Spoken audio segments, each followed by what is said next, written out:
बिहार की स्थिति पहले से ही ज़्यादा खराब है और बयान को दबाने का जो प्रक्रिया चल रहा है वह भी शर्मनाक है। उनके विचार को दबाया जा रहा है। तेजस्वी यादव को आज कोर्ट के तरफ से बड़ा झटका मिला है। अब कोर्ट में सब कुछ पहले से ही तय था। कौन सी कंपनी बना करके करोड़ों रुपए का झोल हुआ है। नमस्कार, मैं आशीष राठौर आपका स्वागत करता हूं। आज का दिन तेजस्वी यादव के लिए बहुत ही मुश्किलों से भरा हुआ है। दोस्तों, तेजस्वी यादव का आज सामना होने वाला है सीबीआई से। जिस सीबीआई से तेजस्वी यादव भागते फिर रहे थे, आज उसी सीबीआई के चौखट चूमने पड़ेंगे।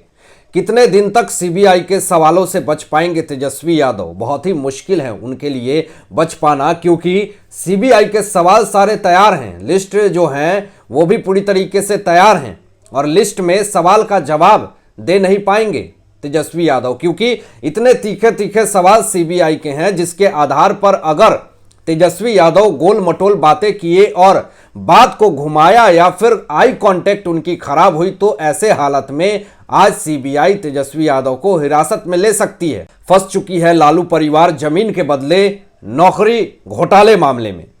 आज तक पूरे देश में किसी भी मुख्यमंत्री, किसी भी नेता ने इतना बड़ा घोटाला नहीं किया और सरकारी नौकरी के साथ झोल-झाल नहीं किया। लेकिन जिस तरीके से तेजस्वी यादव और लालू परिवार पर यह आरोप लगा हुआ है, यह आरोप अपने आप में बहुत बड़ा आरोप है। दोस्तों, सीबीआई तेजस्वी यादव को पेशी के लिए 3 बार समन कर चुकी है पहले ही, और 3 बार समन करने पर भी आखिर क्यों नहीं सीबीआई दफ्तर में उपस्थित हुए तेजस्वी यादव? यह सवाल अपने आप में खड़ा होता है। अगर कोई इंसान सही होता है, उसे किसी भी चीज का डर नहीं होता है। वह बेखौफ होकर के हर एक सवाल का जवाब देता है। जितना बेखौफ होकर के तेजस्वी यादव मीडिया के सामने बयान देते हैं, उतना बेखौफ होकर के सीबीआई के एक सवालों का अगर तेजस्वी यादव जवाब दें तो बिहार में उनकी एक अलग ही इमेज होगी। लेकिन सिर्फ मीडिया के सामने बकबक करने से क्या तेजस्वी यादव अपने ऊपर लगे घोटालेबाजी का आरोप खत्म कर पाएंगे? यह सवाल दोस्तों खड़ा होता है। चारों तरफ से घिर चुके हैं तेजस्वी यादव। अब इस समस्याओं से निकलने का उनके पास कोई रास्ता नहीं बचा है।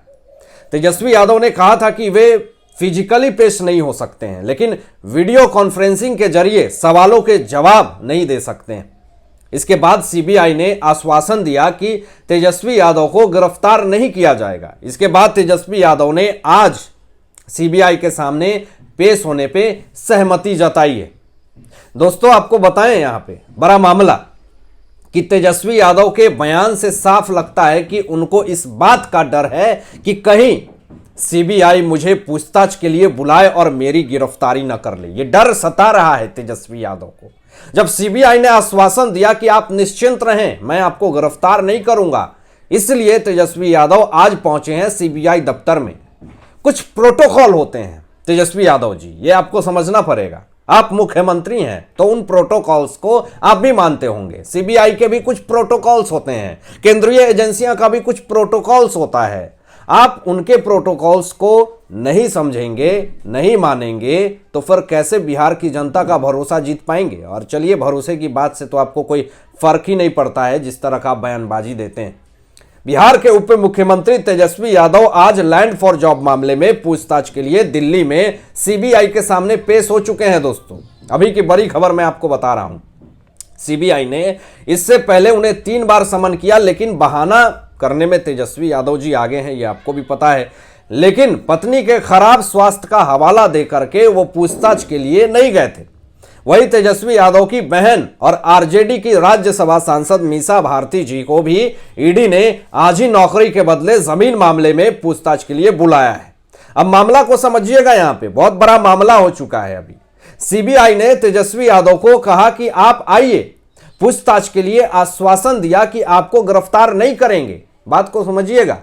और एक तरफ किसी तरह सीबीआई बुला तो लेती है तेजस्वी यादव को, पूछताछ भी जारी है। दूसरी तरफ समझिएगा दोस्तों, मीसा भारती जी को भी, तेजस्वी यादव की जो बहन है मीसा भारती, इन्फोर्समेंट डायरेक्टरेट उनसे पूछताछ कर रही है।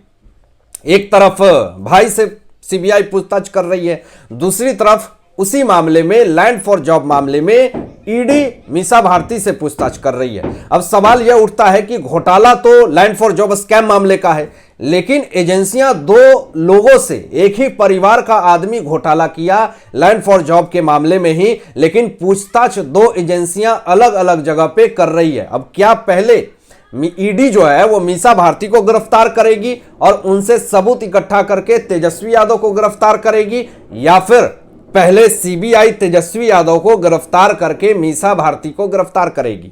ये सवाल उलझे हुए हैं, लेकिन जवाब मैंने सीधा दिया है आपको कि कैसे एजेंसियां धर दबोचने के लिए लालू परिवार को शिकंजा कस रही है। पिछले 12 मार्च को ईडी ने बिहार के डिप्टी सीएम तेजस्वी यादव के घर पे छापामारी की थी। उसके बाद ईडी की ओर से यह जानकारी दी गई थी कि तेजस्वी यादव सिर्फ 4 लाख रुपए में दिल्ली के सबसे पॉश इलाके में से एक न्यू फ्रेंड्स कॉलोनी में 150 करोड़ रुपए के बंगले के मालिक बन गए। अब दिल्ली के इसी बंगले में तेजस्वी यादव और उनकी पत्नी रहती हैं। पिछले 12 मार्च को इसी बंगले में ईडी ने रेड कर तेजस्वी यादव से पूछताछ भी की थी। अब दोस्तों, यहां पे बीजेपी नेता सुशील कुमार मोदी जी ने रविवार को इस बंगले के पूरे कागजात पेश कर पूरी कहानी सुनाई है। सुशील मोदी जी ने कहा कि बिहार के डिप्टी सीएम तेजस्वी यादव बगैर कोई कारोबार किए, बिना कोई नौकरी किए, सिर्फ 29 साल की उम्र में तेजस्वी यादव 52 से ज्यादा अवैध संपत्ति के मालिक बन बैठे हैं। वो कैसे?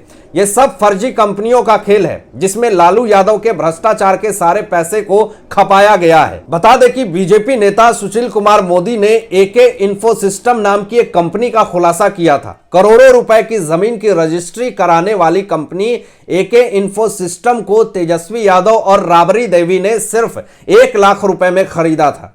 अब दूसरी कंपनी का कारनामा सामने आया है। यह दूसरी कंपनी है एबी एक्सपोर्ट। इस कंपनी के मालिक तेजस्वी यादव हैं। महज 20 से 21 साल की उम्र में तेजस्वी यादव ने सिर्फ 4 लाख रुपए में इस कंपनी का 97% शेयर खरीद लिया था। बाकी का 3% शेयर उनकी बहन चंदा यादव ने 7,000 रुपए में खरीदा। अब दोस्तों, मामला को समझिएगा। अरबों की संपत्ति रखने वाली एबी एक्सपोर्ट नाम की इस कंपनी को तेजस्वी यादव और चंदा यादव ने सिर्फ 4,07,000 रुपए में खरीद लिया। वो कैसे? सवाल खड़ा होता है। अब बीजेपी नेता सुशील कुमार मोदी जी ने लालू परिवार की एक और कंपनी एबी एक्सपोर्ट के पूरे खेल का कागजात जारी करते हुए इसका पूरा खुलासा किया है।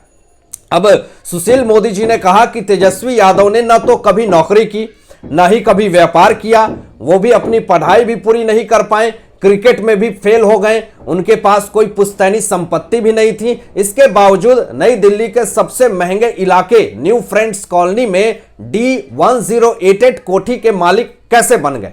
500 वर्ग मीटर जमीन पर बनी इस 4 मंजिला कोठी का बाजार मूल्य 150 करोड़ रुपए से ज्यादा है। यह वही मकान है जहां नई दिल्ली में तेजस्वी यादव अपनी पत्नी के साथ रहते हैं।